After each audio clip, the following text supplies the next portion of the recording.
ended, but it's unclear if that is now back in effect with a large crowd that has gathered right in front of the White House. You can see they've got a fence replacement project that's going on just in the background, so that's where you see the police lined up blocking. Unclear the size of this crowd. This is my first chance to get a look at this crowd that has gathered. As I mentioned, they've been moving through various parts of the city, but you see protesters actually were lifting up, shot froze for a second there, but lifting up barricades and removing them.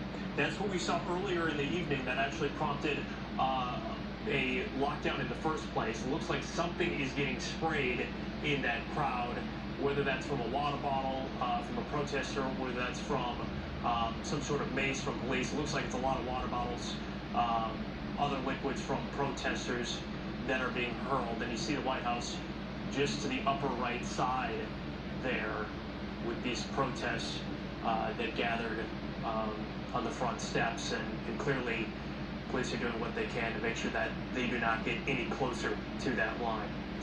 We'll monitor that, some of the other protests happening across the country as we head into the late evening hours. We'll be right back. This is Deep Ellum neighborhood. Mayor Eric Johnson did tweet this shortly after there were some of these clashes.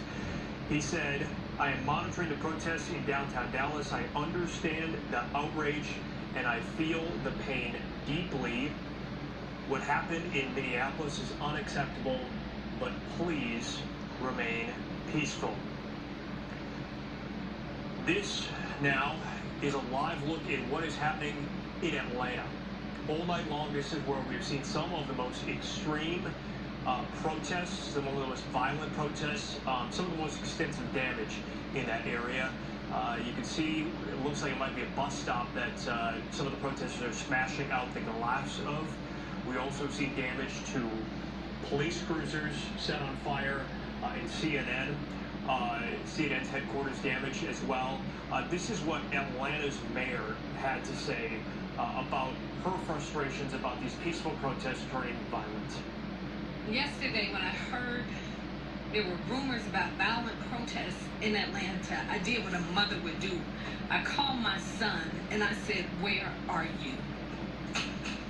I said, "I cannot protect you, and black boys shouldn't be out today. So you're not going to out-concern me and out-care about where we are in America.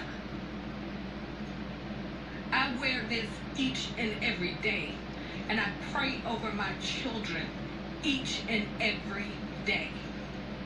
So what I see happening on the streets of Atlanta is not Atlanta."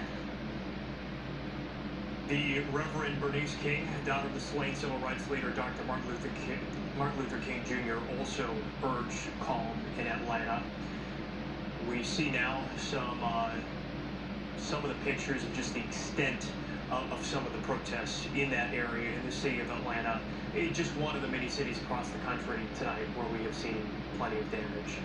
This is Dallas now.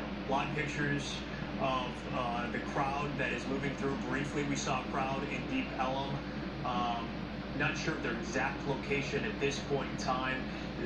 The crowds have fractured off into multiple different groups that have been moving in the area, but it looks like they're still in the Deep Ellum area right now. And everything we have seen toward the end of this has been peaceful.